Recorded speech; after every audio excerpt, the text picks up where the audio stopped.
जय हिंद दोस्तों। आज का इतिहास देखते हैं कि किस प्रकार से तिरंगा बनकर तैयार हुआ, जो आज हमारी शान आन बान सब कुछ है। तिरंगा। आज का इतिहास समझते हैं। कांग्रेस ने आज ही पार्टी के झंडे को दी थी कांग्रेस ने आज ही पार्टी के झंडे को दी थी औपचारिक अनौपचारिक मान्यता। कुछ बदलाव के बाद यही झंडा बना भारत का तिरंगा। ये तिरंगा है, सैल्यूट। ये हवा के झोंकों से नहीं, ये हमारे फौजियों की आन बान शान से लहराता है तिरंगा। देखो, सबसे पहले था राष्ट्रीय ध्वज का विकास किस प्रकार से हुआ। पहले 3 थे, जिसमें से आपको फर्स्ट दिखता होगा 1906 में भारत का गैर आधिकारिक ध्वज, जिसके बीच में वंदे मातरम लिखा था। 1907 में भिकाजी कामा द्वारा फहराया गया बर्लिन समिति का ध्वज, वंदे मातरम। फिर इस ध्वज को 1917 में घंघरेलू शासन आंदोलन के दौरान अपनाया गया। इस ध्वज को, चौथा ध्वज दिखता होगा, इस ध्वज को 1921 में गैर आधिकारिक रूप से अपनाया गया, जिसके बीच में चरखा था। उसके बाद ये दिखता होगा आपको 5वें नंबर का, इस ध्वज को 1931 में अपनाया गया। यह ध्वज भारतीय सेना का संग्राम चिन्ह भी था। इसके बाद जो 6ठे नंबर का वर्तमान स्थिति का जो झंडा दिख रहा है, तिरंगा, हमारी आन बान शान, भारत का वर्तमान तिरंगा ध्वज। इसके इतिहास के बारे में जानते हैं हम। 1921 में आज ही के दिन भारतीय राष्ट्रीय कांग्रेस ने एक झंडे को अपनी अनौपचारिक झंडे की तौर पर मान्यता दी थी। इस झंडे को पिंगली वेंकैया ने बनाया था। झंडे को किसने बनाया था? पिंगली वेंकैया ने बनाया था। झंडे में लाल और हरा रंग था, जो भारत के 2 प्रमुख धर्मों का प्रतिनिधित्व करता था। पिंगली जब इस झंडे को लेकर गांधी जी के पास गए तो उन्होंने झंडे में एक सफ़ेद रंग और चरखे को भी लगाने की सलाह दी। सफ़ेद रंग भारत के बाकी सभी धर्मों और चरखा स्वदेशी आंदोलन और आत्मनिर्भर होने का प्रतिनिधित्व करता था। 1923 में नागपुर में एक शांतिपूर्ण विरोध प्रदर्शन के दौरान हजारों लोगों ने इस झंडे को अपने हाथों में थाम रखा था। सुभाष चंद्र बोस ने भी द्वितीय विश्व युद्ध के दौरान इस झंडे को इस्तेमाल किया था। इसी दौरान झंडे के सभी रंगों को धर्मों से जोड़ने पर विवाद भी होने लगा। कई लोग झंडे में चरखे की जगह गदा भी जोड़ने की मांग करने लगे और कई लोग झंडे में एक और गेरुआ रंग जोड़ने की मांग करने लगे।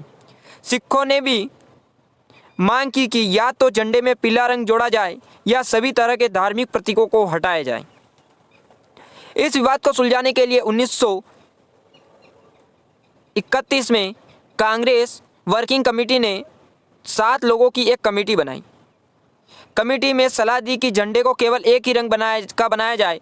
कमेटी का यह सुझाव नहीं माना गया। इसी साल कांग्रेस ने पिंगली वेंकैया ने बनाए झंडे की पार्टी को आधिकारिक झंडे के तौर पर मान्यता दी।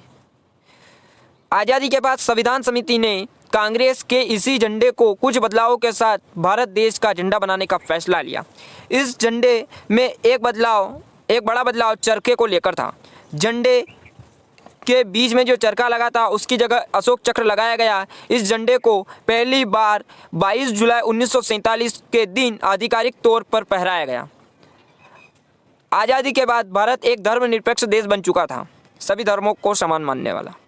लिहाजा झंडे के रंगों की धर्म के आधार पर व्याख्या को बदला गया। कहा गया कि इस झंडे के रंगों का धर्मों से कोई लेना देना नहीं है। सर्वपल्ली राधाकृष्णन ने इस झंडे के रंगों को लेकर कहा कि केसरिया रंग त्याग का या उदासीनता को दर्शाता है। त्याग को दर्शाता है केसरिया रंग। हमारे नेता और भौतिक लाभ के प्रति उदासीन होना चाहिए। हमारे नेताओं को भौतिक लाभ के प्रति उदासीन होना चाहिए और अपने काम के लिए खुद को समर्पित करना चाहिए। झंडे के बीच में सफ़ेद रंग एक प्रकाश है जो हमारे आचरण के मार्गदर्शक के लिए सत्य का रास्ता है। हरा रंग मिट्टी और पर्यावरण से हमारे संबंध को दर्शाता है। झंडे के बीच में अशोक चक्र धर्म के नियम का पहिया है। इस झंडे के तले काम करने वाले लोगों का सिद्धांत सत्य होना चाहिए। साथ ही ये गति का प्रतीक भी है। गति ही जीवन है और ठहराव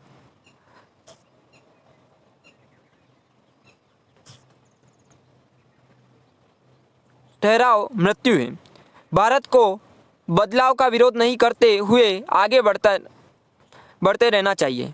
उसके बाद से अब तक भारत के झंडे में कोई बदलाव नहीं हुआ। हालांकि भारत के नागरिकों को राष्ट्रीय पर्व के अलावा किसी भी दिन अपने घर और दुकानों में झंडे फहराने की छूट नहीं थी। 2002 में इंडियन फ्लैग कोड में बदलाव किए गए। आज हर भारतीय नागरिक किसी भी दिन अपने घर, दुकान, फैक्ट्री, ऑफिस में सम्मान से झंडा साथ लेकर फहरा सकता है। ये तिरंगा झंडे की हिस्ट्री रही है। इसी प्रकार से हम देश के प्रतीक चिन्हों के बारे में आपको जानकारी देते रहेंगे। वीडियो अच्छा लगा तो लाइक करें, शेयर करें और सब्सक्राइब करें। यह झंडा, फिर कहना चाहूँगा कि यह झंडा कहीं और से नहीं, किसी हवा के झोंकों से नहीं, ये हमारे सैनिकों की आन बान शान धड़कन से लहराता है। जय हिंद। मिलते हैं नेक्स्ट वीडियो में।